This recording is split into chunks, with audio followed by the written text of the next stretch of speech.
There's a single number that quietly controls every dollar you'll ever earn. It tells you in 3 seconds of mental math exactly when your money will double. At any rate, in any account, on any timeline. It also tells you when your credit card debt will double if you ignore it, and when inflation will quietly cut your savings in half. Almost nobody is taught how to use it, yet it's been around since 1494, when a Franciscan friar in Venice buried it inside a math textbook and changed how humans understand wealth. This is the rule of 72, the exact math of doubling your money. And by the end of this video, you'll see how a small head start can be the difference between retiring with $1.4 million and retiring with around $596,000. Take the number 72. Divide it by your annual rate of return. The answer is how many years your money takes to double. At 8%, doubling time is 9 years. At 6%, 12 years. At 10%, just over 7 years. 3 seconds of mental math. No spreadsheet, no calculator. Now, where it came from. A Franciscan friar named Luca Pacioli wrote it down in 1494 in a 600-page math textbook published in Venice. The same book invented modern double-entry bookkeeping, which is why he's also called the father of accounting. He'd later become Leonardo da Vinci's math tutor. Pacioli never explained why the rule worked. He just stated it as something every Venetian merchant already knew. The math you'd actually need to prove it logarithms wouldn't be invented for another 120 years.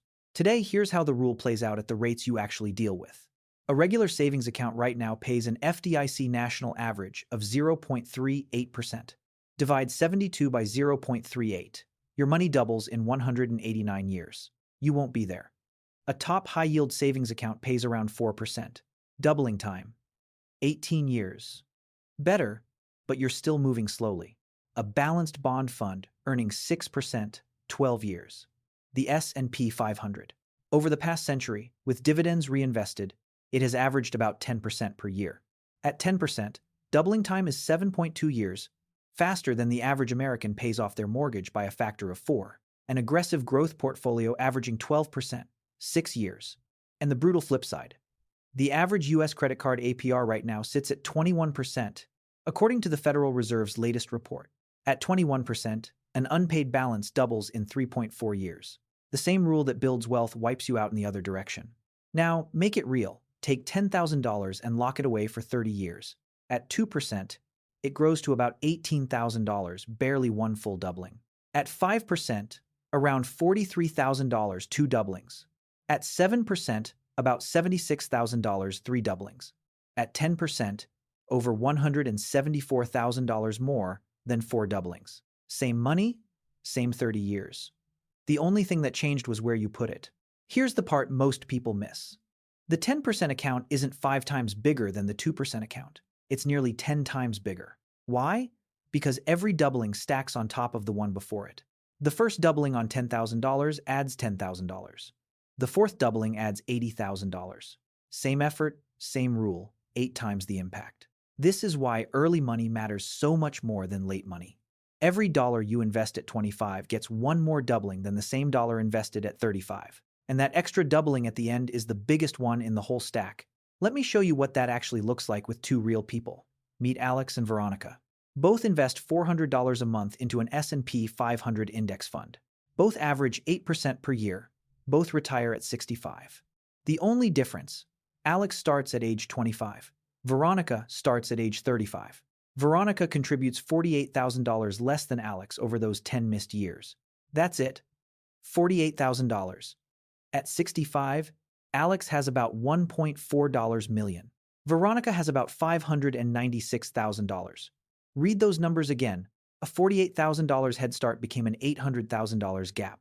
Not because Alex earned more, not because he picked better investments, just because he got one extra doubling at the end, and that final doubling carried the rest of his money with it. This is why every honest financial advisor begs young people to start now, even with small amounts. The math has nothing to do with how much you contribute. It has everything to do with how many doublings you give it. Now, the rule has a flip side. The rule of 72 doesn't just measure how fast wealth grows, it also measures how fast it disappears. Back to Alex. He retires at 65 with $1.4 million, plans to live on $80,000 a year. At 3% inflation, the cost of that exact same lifestyle hits $160,000 a year by the time he's 89. Same groceries, same vacations, same heating bill, twice the dollars. His real spending power has been cut in half. Not because he made bad choices, not because the market crashed, just because the clock kept ticking. This is inflation through the lens of the rule of 72. At 3% inflation, money halves every 24 years. At 5%, every 14 years. At 7%, every 10. And this is also why your nominal return isn't your real return. If the S&P 500 grows at 10% but inflation runs at 3%, your real return, the part that actually buys you more stuff, is closer to 7%. If you're earning 4% in a high-yield savings account during 3.8% inflation, your real growth is essentially zero. And if you're sitting in a 0.38% savings account, you're going backwards 3% per year every year. The statement balance grows, the wealth doesn't. Here's a quick test. Take a penny 1 cent. Now imagine it doubles every day for 30 days. How much do you have at the end of the month?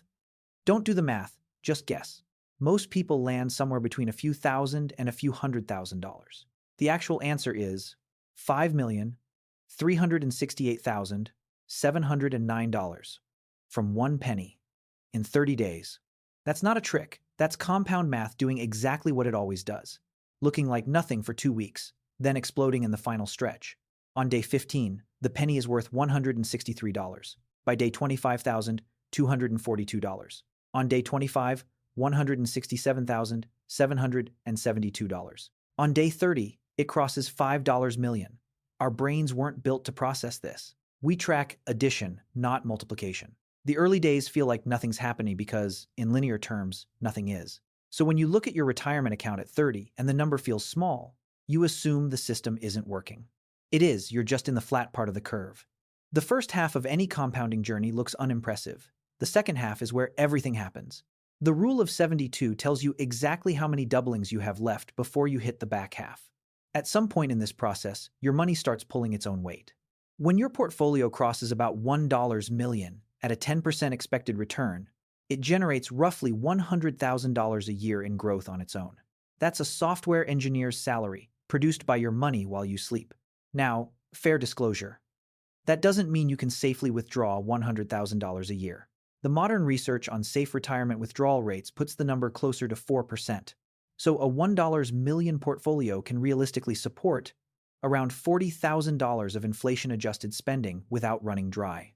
That's still life-changing money, generated automatically with zero effort. The point isn't the exact withdrawal number. The point is the moment compounding takes over your effort. Once your invested money out-earns your job, you stop trading time for dollars. You just have to not screw it up. 2 caveats before we wrap. First, the S&P 500 averages 10%, but it almost never delivers 10% in any single year. The market was up 25% in 2024. It was up 18% in 2025. It was down 37% in 2008. Real returns are jagged. The rule of 72 is destination math, not journey math. It tells you where you're going, not what the ride feels like. Second, the rule is most accurate between 6% and 10% returns. Outside that band, the answer drifts. Below 4%, the rule of 70 fits better. Above 15%, the rule of 76 gets closer. But for the rates almost every regular investor will encounter, 72 is the right number. That's because 72 has clean divisors. It splits evenly by 1, 2, 3, 4, 6, 8, 9, and 12. Try dividing 70 by 8 inches your head. Exactly. Pacioli's number 1 because it makes mental math easy in the range that matters most. The rule of 72 doesn't give you wealth. It gives you a clock. It tells you how fast your money is moving, how many doublings sit between today and the day you stop working, and what rate of return you actually need to earn to get where you want to go. Most people never run this calculation. They guess, they hope, they tell themselves it'll work out.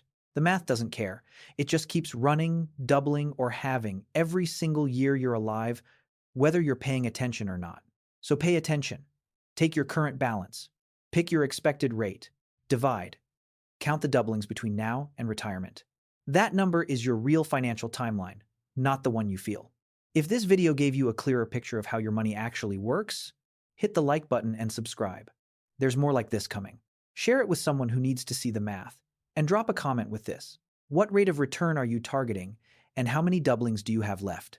This is Tom's Mindset Money, where ideas become action, and action becomes your future.